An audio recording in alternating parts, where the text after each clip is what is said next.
Thank you, Joshua. All right, guys. So as Josh said, we're on the home stretch, and we're gonna end with just some practical takeaways here. So now that you're experts on the SAT and the ACT, where do you guys go from here? All right. So I'm gonna lead off with some of our best practices, best principles for approaching this phase of things. All right. First up, test multiple times. We say, as a rule of thumb, plan to take the test 2 to 3 times. Maybe you can knock it out in one. That would be awesome. But plan in the beginning of this process, plan to take 2 to 3 tests. Why? Well, I mean, the first one is you're probably not going to peak on your first tests. So our little pink people here, 2 out of 3 students who retake the SAT improve their second time. And it's virtually identical for the ACT. And that makes sense, right? The first time you do something, you're probably not going to be your best version that you possibly can be. So people improve, and that's typical. There's an additional wrinkle too, which makes this even more advantageous. Super scoring.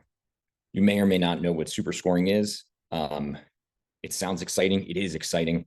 So super scoring is a college by college policy that basically determines how they interpret multiple test scores. So without super scoring, generally speaking, a school will look at your best single sitting. So my March SAT was my best test. That's the one they care about. Okay. With super scoring, colleges will consider your best sections across multiple tests. So if you look at our pretend little student here, their best single test was test 2. Okay, cool. But if you look closely, their math score on test 1 was actually their best math performance. So if they submitted these scores to a college that super scores, and most do, but you should actually look at the schools in your list, their policies are online. So if they submitted this to a college that super scores, they would take that math score from test 1, they would take the verbal score from test 2, and then they would create sort of this greatest hits super score, which adds up to an 1150, which is actually better than any single test they took, but that's their super score. Okay, so yet another reason why testing multiple times is in your best interest. Now, when do you test and when do you start preparing? That's the next question. So our second rule of thumb here is start to prepare 8 to 12 weeks before your first actual test. So 2 to 3 months before your first actual test. This is pretty, this can be very flexible. So I've seen versions of this where the prep period was much shorter and it went really well. I've seen versions of this where the prep period was much longer and it went really well. It depends. Other things to consider when you're trying to figure out what specific tests you want to take: academic workload, sports schedule.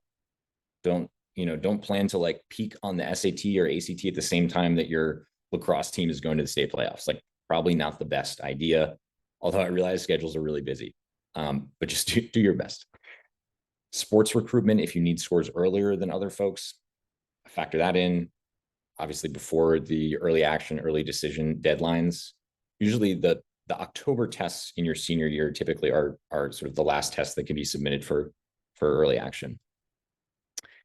And then last, and maybe least, actually, the changing SAT. So as Josh said, right now, there's still a couple of paper and pencil administrations left. And so if you were in some sort of situation where you loved the paper SAT but hated the digital SAT, I haven't actually run into students actually tend to like the digital SAT. So it would be unusual and uncommon. But if that were your situation, you might want to test earlier than other folks. Okay. So 2 to 3 months before, consider all these other things. Okay. So far, so good. Now, how do you actually do this? How do you prepare for these tests? Well, a ton could be said about that, but I'm just going to kind of leave us with a sort of high level how we think about this. We like to compare preparing for these tests to preparing for a marathon. Hopefully easier than running a marathon, but you get my point. So as Josh said earlier, the best way to start this process is always with practice tests. SAT, ACT, find your baseline, get a sense of your strengths and weaknesses, know where you're starting at. Consistent practice is super important. If you're doing the right stuff, if you're reviewing your mistakes, if you're focusing on your weaknesses, the results are going to follow. It may not be in like a perfectly linear fashion, but this is why we also say keep a growth mindset. I think focusing on the inputs, focusing on the effort, on the work that you're putting in, on keeping a consistent schedule, it's much more important. It's better for results. It's better for mental health. That's our strong recommendation there for how to think about this. And we'll just end with a couple of resource recommendations for when you're going through this prep process. So first up, there's the official sources. So Bluebook was, again, the platform that the digital SAT is on, the one that Josh sort of demoed for us. There are official practice tests. You can actually just download it on your personal computer. There are official practice tests. There's official practice PSATs too. There's also other material on College Board's website. Same with ACT.org. The stuff on the official sites tends to be obviously very high quality because they're the ones who make the tests, but there's not a ton of it. So that's why we've included these other resources here. Some of you may know that Khan Academy a while ago partnered with College Board to provide sort of official SAT prep materials. That's currently undergoing a bit of a revamp, obviously, for the digital SAT. Right now, there's not quite as much stuff there as there used to be, but we'll keep track of that, and I think it'll probably fill out in the future. There's also Reddit, which seems kind of random, but if you don't know Reddit, then your kids certainly do. It's this like online message board community. But honestly, the SAT and ACT subreddits are surprisingly wholesome, actually like quite useful. They're just like students swapping resources, kind of pumping each other up. It's very cute, but there's also like a lot of really good material there.